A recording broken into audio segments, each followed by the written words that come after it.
The bridge of the TDS Indomitable hummed with quiet activity. Admiral Hyun-Soo Kim stood before the main viewing screen, watching stars drift past as his fleet patrolled the edge of human space. The massive ship was the pride of Earth's Navy, built like a floating city with weapons that could crack moons. "Admiral, I'm getting something strange," called Communications Officer Ji-won Park from her station. She frowned at her screens, adjusting controls. "It's a distress signal, but it's coming from way outside our territory." Hyun-Soo walked over to her station. "How far outside?" "At least 50 light-years beyond our furthest colonies," Ji-won said. "The signal is weak and encoded in the universal trade language. Someone is asking for help." "Put it on speakers." The bridge fell silent as a desperate voice filled the air. The alien spoke in broken universal trade language, her voice shaking. "With fear. This is Kathira of the Zephyrian Mining Collective. Our world is under attack by the Veltar Empire. They have surrounded our planet with warships. They bomb our cities every day. Millions are already dead." The message continued, painting a picture of horror. The Veltar had been slowly destroying the peaceful mining world for months. They demanded complete surrender and the enslavement of all survivors. "We offer our entire planetary treasury to any species that can help evacuate our people," Kathira's voice pleaded. "We know it is not much, but we can pay for transport ships to save perhaps a few thousand of our children. Please, if anyone receives this message, we are running out of time." The bridge remained quiet after the message ended. Hyun-Soo looked around at his officers. He saw anger in their eyes, the same anger he felt burning in his chest. "How many ships do we have in the area?" he asked. Tactical Officer Da-Eun Lee checked her displays. "The entire Third Fleet is on patrol nearby. That's 96 ships including the Indomitable. We also have 40 supply ships and 20 medical vessels." "Sir," interrupted Marine Commander Woo Jin Choi, "with respect, we don't know anything about these aliens or their conflict." "This could be a trap." Hyun-Soo nodded. "It could be. But did you hear that message, Commander? They're offering their whole world's wealth just to save a few thousand people. How desperate do you have to be to send a message like that into empty space, hoping someone will care?" He turned to address the entire bridge crew. "I've made my decision. We're going to help them, all of us." Da-Eun's eyes widened. "Sir, you mean the entire fleet?" "Every ship we can get our hands on," Hyun-Soo confirmed. "Contact Fleet Command. Tell them we need every available transport, medical ship and supply vessel sent to these coordinates immediately." "Admiral," said Chief Navigator Boram Song, "it will take us 6 days to reach their system at maximum speed. Then we leave now." Hyun-Soo turned to Ji-won. "Send a message back to the Zephyrians.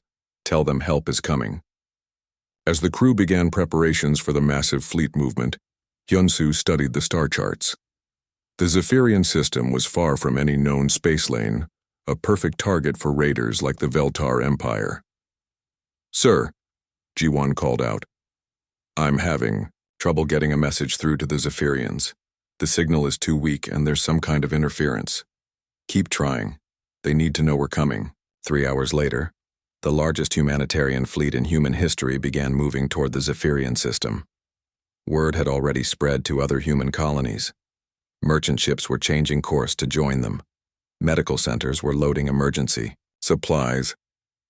The human response was typical of their species. When someone needed help, they didn't ask questions first. They just helped. But 50 light-years away, on the dying world of Zephyr Prime, the arrival of the human fleet was being interpreted very differently. Kathira stood in the ruins of what had once been her city's communications center. She was exhausted, having worked for days to keep the distress signal broadcasting. Around her, the few remaining technicians monitored their equipment with hopeless dedication. "Keth Ira," called her assistant Velthin, "the long-range sensors are picking up something massive approaching our system." Kathira rushed to the sensor station. What she saw on the screen made her stomach drop. "How many ships?" "Over 100, maybe more. They're huge, Kathira, much larger than Veltar vessels." Kathira stared at the sensor readings in growing horror. The approaching fleet showed energy signatures unlike anything in the galactic database. Each ship was the size of a small moon, bristling with weapon systems that made Veltar warships look like children's toys. "It can't be," she whispered. "We asked for help, and instead we called down something worse." Around the underground shelter, other Zephyrians gathered around communication screens. The news spread quickly through their remaining settlements. A massive alien fleet was approaching, one that made the Veltar siege look small by comparison. "What species could build ships like that?" asked Elder Morthen, the old mining supervisor who had become their unofficial leader. "The computer databases have no record of these energy signatures," reported their science officer. "Whoever they are, their technology is far beyond anything known to the galaxy." Kathira felt tears running down her face. In her desperation, she had sent out a call for help that had attracted something terrible. The Veltar Empire was cruel, but at least they wanted slaves. These newcomers might just destroy everything. "How long until they arrive?" she asked quietly. 5 days. Maybe 6. Velthin replied. Kathira looked around at the faces of her people. They had survived 3 years of Veltar bombardment, holding on to hope that someone might answer their distress call. Now that hope had turned into a new nightmare. She returned to her communication station and began broadcasting again, but this time with a different message. She warned any nearby species about the approaching fleet. She begged them to stay away from the Zephyrian system. What Kathira didn't know was that her original distress signal had reached exactly the kind of species she had hoped for. Humans had answered her call not as conquerors, but as neighbors. They were coming not to claim her world, but to save it. The misunderstanding would soon become clear. In 5 days, 2 very different ideas about warfare and civilization would meet in the space above Zephyr Prime. The Veltar Empire was about to learn what it meant to face a species that had evolved on a death world, and the Zephyrians were about to discover what it meant to be rescued by the most powerful military force the galaxy had ever seen. Captain Sora Jang stood on the bridge of the diplomatic vessel Harmony, watching the Zephyrian system grow larger on her screens. As the human fleet's first contact specialist, she had seen many alien species before, but never under circumstances like these. "We're receiving multiple transmissions from the planet," reported her communications officer. "They sound terrified, Captain." Sora wasn't surprised. The human fleet had dropped out of hyperspace at the edge of the system like a moving wall of metal and energy. Even she had to admit it looked intimidating. "Put the strongest signal through," she ordered. The voice that filled the bridge belonged to Kathira, though Sora didn't know her name yet. The alien woman sounded exhausted and frightened. "Unknown fleet, this is Kathira speaking for the Zephyrian people. We understand that you have come to claim our world. We ask only that you make your demands quickly and spare some of our children. We have suffered enough under the Veltar siege." Sora exchanged glances with her staff. The alien thought they were here as conquerors. "Open a channel," Sora said calmly. "This is Captain Sora Jang of the Terran Diplomatic Corps. We received your distress signal 6 days ago. We're here to help, not to conquer. Can you give us a report on casualties and medical needs?" The silence that followed lasted almost a full minute. You're here to help?" Kathira's voice came back, filled with disbelief. "That's correct. We brought medical ships, supply vessels, and transport craft. How many people need evacuation?" Another long pause. "All of us. There are about 600 million survivors scattered across the planet. But that's impossible. No species has that many transport ships." Engineering Officer Tae-Ho Nam looked up from his calculations. "Captain, we can retrofit our cargo bays and civilian compartments. With the merchant ships joining us, we might be able to handle that many people, but it will take time." Sora nodded and returned to her conversation with Kathira. "We'll manage the evacuation numbers. First, tell us about the Veltar forces. How many ships are they using for the siege?" 300 warships, Kathira replied. "They've been bombing our cities for 3 years. Their weapons are too powerful for our defenses. We've lost so many people." Sora's tactical officer whistled softly. 300 ships, that's a significant force by galactic standards." "Not by our standards," Sora replied quietly. She opened the channel again. "Kathira, We're going to establish orbit around your planet. Can you provide us with safe zones where our shuttles can land? But what about the Veltar fleet? They won't let you approach the planet. Sora smiled, though the alien couldn't see it. Let us worry about the Veltar fleet. As the harmony moved deeper into the system, Sora began to understand the situation better. The Zephyrians were a peaceful mining civilization. They had built beautiful cities in harmony with their planet's natural features. The Veltar had been systematically destroying everything they had created. Long-range sensors showed the Veltar siege fleet spread around Zephyr Prime like a steel net. The enemy ships were large and well-armed by galactic standards. Each one carried enough firepower to level a city. "Captain," called her sensor operator. "Admiral Kim is broadcasting on all frequencies." The transmission went out in both the universal trade language and several major galactic dialects. Admiral Hyunsoo Kim's voice was calm, but carried the weight of absolute authority. "This is Admiral Hyunsoo Kim of the Terran Defense Fleet. Veltar, forces currently occupying the Zephyrian system, have 1 standard hour to withdraw beyond the system's edge. Any ships remaining after that deadline will be considered hostile and dealt with accordingly. This is your only warning." Sora monitored the Veltar response channels. The enemy commanders were laughing. Kathira's voice came through again, now sounding panicked. "Captain Jang, you have to leave. The Veltar will destroy your ships. They have 300 vessels." "Kathira, I need you to listen carefully," Sora said gently. "Your people have been brave for 3 years. I'm asking you to be brave for 1 more hour. After that, the siege will be over." "How can you be so certain?"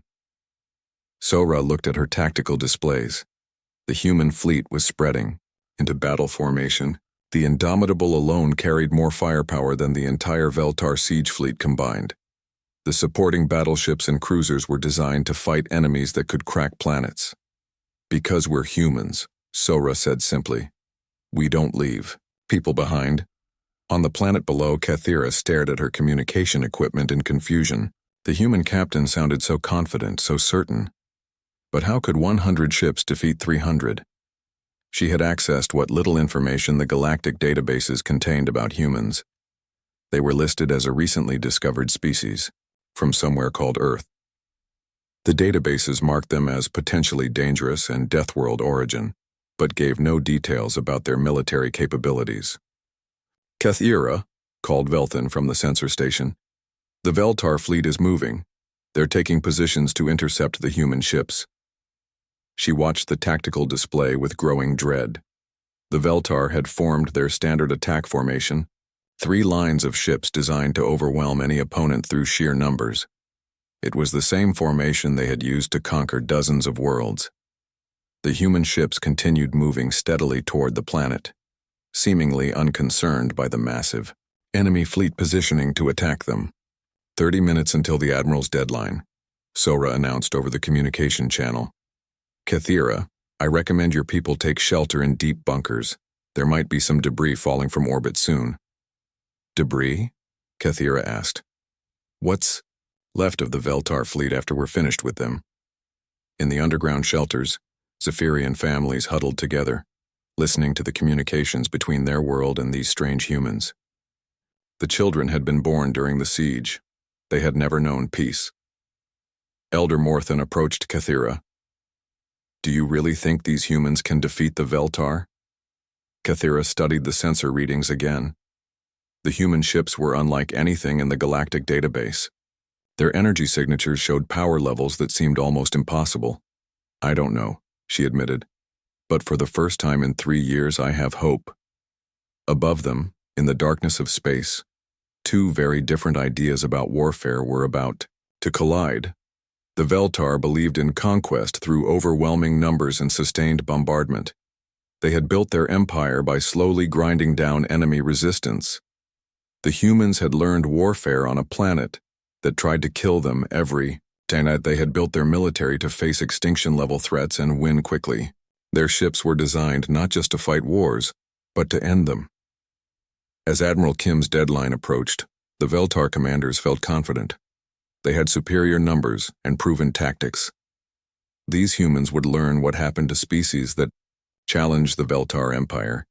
They had no idea that they were about to face a military force that considered their entire siege fleet to be a minor tactical problem. Warlord Kektul stood on the bridge of his flagship, the Burning Claw, watching the human fleet approach through the viewport. His 300 ships were arranged in perfect battle formation, ready to crush these newcomers who dared to challenge. "The Veltar Empire." "Warlord," called his tactical advisor, Sub-Commander Rethka. "The enemy energy signatures are unlike anything in our databases. I recommend caution." Kektul laughed, his sharp teeth gleaming. "Look at them, Rethka. Only 100 ships against our 300. These humans are either very brave or very stupid." He had built his reputation by conquering weak species throughout this sector of the galaxy. The Zephyrians had fallen to his siege tactics just like all the others. These humans would be no different. "Sir, they're broadcasting again," reported his communications officer. Admiral Kim's voice filled the bridge once more. "This is your final warning, Veltar fleet. You have 10 minutes to begin withdrawal. Any ship that fires on human vessels will be destroyed." Kektul's officers looked at each other in amazement. The audacity of these humans was incredible. "Send a reply," Kektul ordered. "Tell them that the Veltar Empire does not retreat. If they want to die protecting these mining slaves, we will be happy to oblige them." "Warlord," Rethka said quietly, "I've been analyzing their ship designs. The power output from their main vessels suggests weapons capability far beyond galactic norms." "Impossible," Kektul dismissed. "No species has weapons more powerful than ours. We've conquered half this sector with these ships." But Rethka was right to be worried. The TDS Indomitable alone carried more firepower than his entire fleet. Its main guns were designed to crack the armored hulls of ships built to survive in the Deathworld conditions around Earth. Each human battleship was a floating fortress that could level continents. "Time remaining?" Kektul asked. 5 minutes, sir." "Very well. All ships prepare for attack. We'll destroy their lead vessels first and force the rest to surrender." On the planet below, Kathira and her people watched the tactical displays in their underground shelters. The Veltar fleet was moving into attack position, their weapons charging for the first salvo. "The humans must be insane," whispered Velthin. "They're not even trying to avoid battle." Kathira watched the human ships continue their steady approach toward the planet. They moved with quiet confidence like predators that had spotted easy prey. "Maybe they know something we don't," she said hopefully. In space above them, Admiral Kim sat in his command chair aboard the Indomitable, watching the countdown timer reach 0. "Veltar deadline has passed," reported Dayun Li. "They're moving to attack positions. All ships, you are free to engage," Kim announced calmly. "Rules of engagement are simple. Any Veltar ship that does not immediately begin retreating is to be destroyed. No survivors if they fire first." The battle began exactly as Warlord Kektul had planned. His ships opened fire with their most powerful weapons, sending streams of plasma and missile salvos toward the human fleet. What happened next shattered every assumption the Veltar had about galactic warfare. The human point defense systems activated first. Thousands of small guns tracked every incoming missile and plasma bolt. The Veltar attack, which should have crippled several human ships, was completely neutralized before it reached its targets. Then the humans fired back. The Indomitable's main gun spoke with the voice of a dying star. Each shot released more energy than most species use to power their entire civilizations. The first salvo vaporized 12 Veltar ships instantly, turning them into expanding clouds of superheated metal. "Impossible," Kektul screamed, staring at his tactical display. "What kind of weapons are those?" His question was answered by the second human salvo. The battleships opened fire with their primary batteries. Each shot was calculated to destroy multiple targets, the beams slicing through Veltar formations like blades through paper. "Shields are useless," reported his tactical officer in panic. "Their weapons are going through our barriers like they don't exist." Rethka was desperately trying to coordinate defensive maneuvers, but there was no defense against this level of firepower. The human weapons had been designed to fight enemies that could survive planetary bombardment. Veltar ships built for raiding and siege warfare were simply not equipped to face such overwhelming force. "All ships, retreat." Kektul finally ordered full withdrawal, but it was too late. The human destroyers and cruisers had joined the battle, their missile systems filling space with swarms of guided weapons. Each human missile carried enough explosive power to sink a Veltar battleship. Dr. Mi-Young-seo monitored the alien communications from her position aboard the medical ship Mercy. She was listening to the Veltar fleet channels, translating their panicked radio traffic. "They're calling us Deathworld demons," she reported to her staff with grim satisfaction. "They've never seen weapons like ours before." The battle lasted exactly 18 minutes. When it was over, the Veltar siege fleet had been completely destroyed. Not defeated, not routed, obliterated. The few ships that managed to escape into hyperspace carried terrifying reports about the human military capabilities. On the planet below, the Zephyrians stared at their sensors in stunned silence. The 300 Veltar ships that had terrorized them for 3 years were gone. In their place, the human fleet had taken orbit around their world. "It's over," Kethira whispered. "The siege is actually over." Her communications panel activated with an incoming message from Captain Jang. "Kethira, this is Captain Jang aboard the Harmony. The Veltar fleet has been eliminated. We're beginning landing operations to establish medical stations and evacuation centers. Are you ready to receive our aid teams?" Kethira found herself crying, something she hadn't done since the early days of the siege when she still had hope. "Captain Jang, I can't believe you did it. How did you destroy so many ships so quickly?" There was a pause before the human woman replied. "Kethira, I need you to understand something. That wasn't a battle, it was pest control.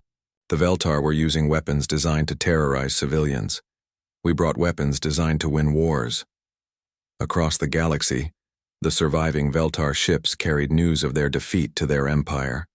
The reports seemed impossible to believe. Single human fleet had destroyed a siege force that had conquered dozens of worlds.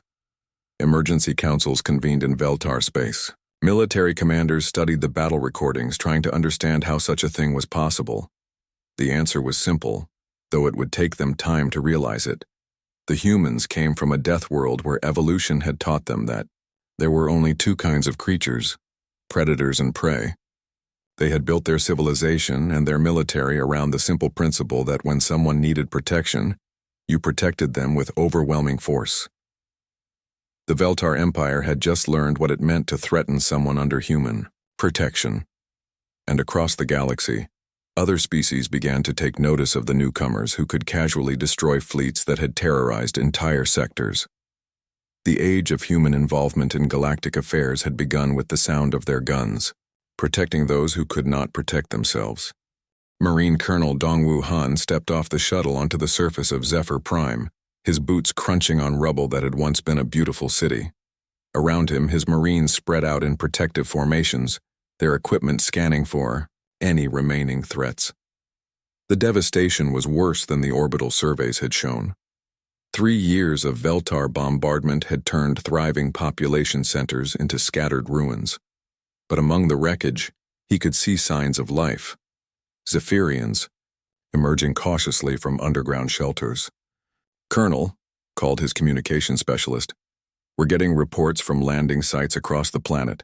Initial estimates show about 600 million survivors, but they're scattered, and many are in bad condition." Dongwu nodded grimly. His unit had been expecting to evacuate maybe a few 100,000 refugees over several weeks. Instead, they were looking at the largest humanitarian crisis in galactic history. "Get me a direct line to Admiral Kim," he ordered. Within minutes, he was connected to the Indomitable's command center. "Admiral, the situation down here is much worse than our initial projections. We're not looking at evacuating a few thousand people. We're looking at relocating the entire population of a world."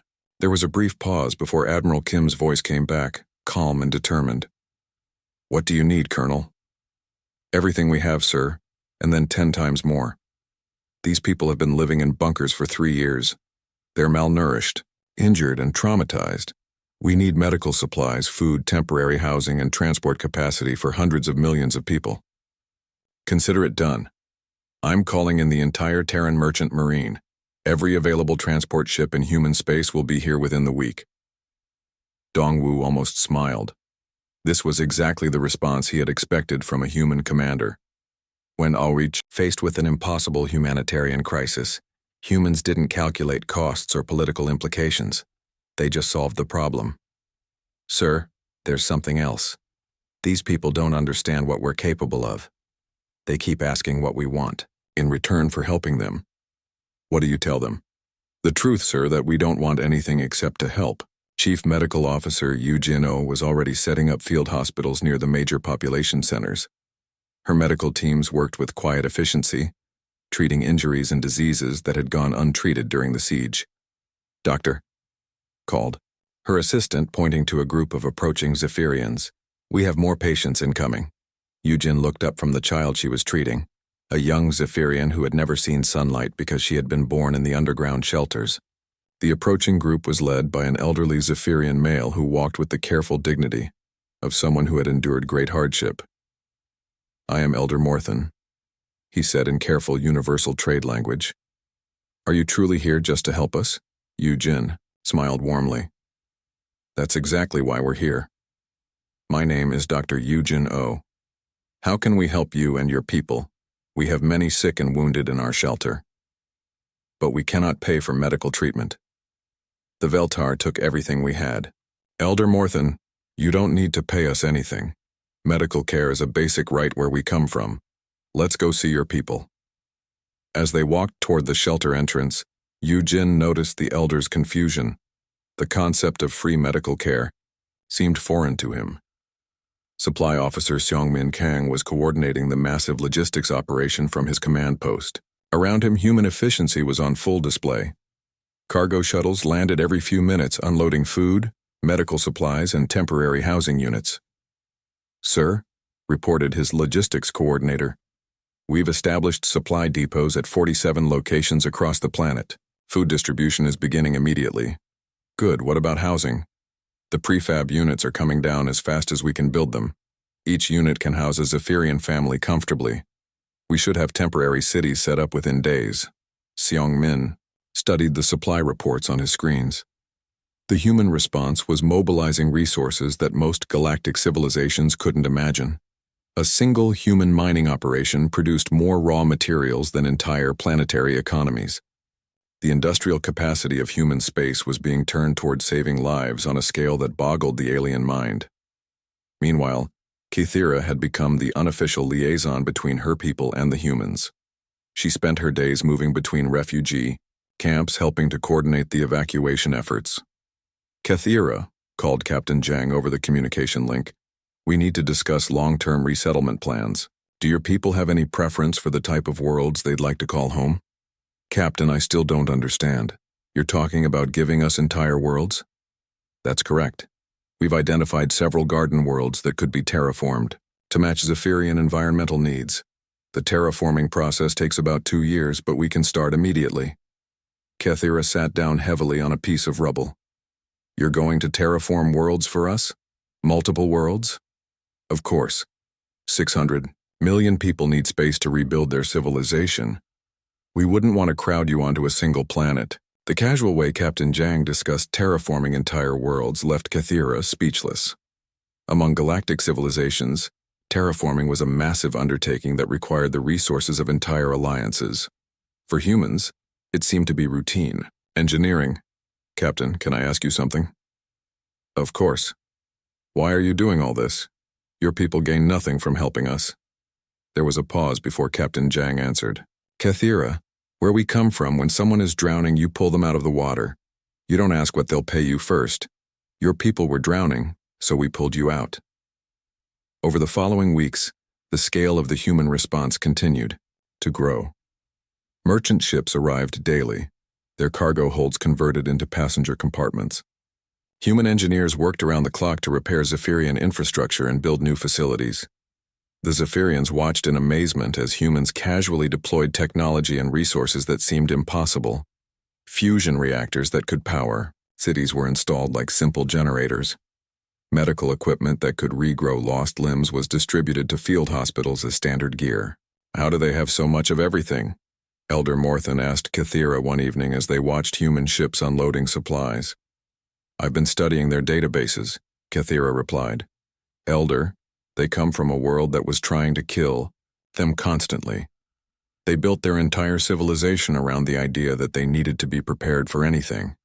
They have so much because they never knew when they might need it all, and now they're using it all to save us. Yes, because that's what they do. 3 months after the battle, the evacuation was nearly complete. Human ships had relocated millions of Zephyrians to temporary colonies where they could rebuild their lives in safety. The terraforming projects for their new permanent homes were ahead of schedule. Kathira stood in the observation deck of a human transport ship, watching Zephyr Prime grow smaller in the distance. Her homeworld was scarred, but not dead. Human restoration teams were already working to repair the ecological damage caused by the Veltar bombardment.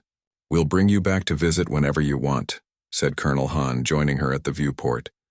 "Your world will be beautiful again." "Colonel, I need to ask you something that's been bothering me. Your people have spent enormous resources to save us. You've given us new worlds, rebuilt our civilization, and asked for nothing in return. This kind of generosity is unknown in the galaxy." Dongwu smiled. "Kathira, let me tell you something about humans. We're not generous because we're saints. We're generous because we've learned that the universe is a dangerous place. The only way to survive is to make sure that when someone needs help, they get it. Because someday, it might be us who need the help." "You mean this is all practical?" "Everything humans do is practical. We help others because we want to live in a galaxy where beings help each other. We build powerful militaries because we want to live in a galaxy where peaceful people are protected. We share our technology and resources because we want to live in a galaxy where everyone has enough." Kathira considered this. "So you're saying that helping us helps you?" "Exactly. Today we save the Zephyrians. Tomorrow maybe the Zephyrians help save someone else. The galaxy becomes a little safer for everyone." As the transport ship headed toward the first of the new Zephyrian colony worlds, Kathira began to understand something profound about these humans. They hadn't saved her people out of noble idealism or religious duty. They had saved them because it was the smart thing to do, and somehow, that made their generosity even more meaningful. 6 months after the rescue, Kathira stood in the observation lounge of the TDS Indomitable, watching the construction of New Zephyr City on the planet below. The human terraforming teams had worked faster than anyone thought possible, creating a world that was even more beautiful than her original home. She had learned to speak several human languages during her time as a cultural liaison. More importantly, she had gained access to human historical databases, and what she discovered there had changed her understanding of everything. "The construction is ahead of schedule," said Admiral Kim, joining her at the viewport. "Your people should be able to move from the temporary colonies within the month." "Admiral, I've been reading about your homeworld," Kathira said. "Earth." Admiral Kim nodded. "What did you think?" "I thought it was fiction at first. A world where the weather can kill you, where the ground shakes and splits open, where the very air can become poison. How did your species survive long enough to develop intelligence?" "Very carefully," Kim replied with a slight smile. "And by working together." Kathira pulled up a holographic display showing Earth's environmental data. "The atmospheric pressure alone would crush most galactic species. The radiation levels would be fatal. And the biological life forms..." She shuddered. "Your world is populated by creatures that exist only to hunt and kill other creatures." "It made us tough," Kim said simply. "Admiral, this explains everything about your people. Your military doctrine, your industrial capacity, your approach to problems. You're not just powerful by galactic standards. You're powerful by the standards of a world that was actively trying to exterminate you." Kim studied the data alongside her. "We learned early that you prepare for the worst possible scenario, then you prepare for something worse than that. It served us well. But that's not all, is it? I've also been studying your social systems.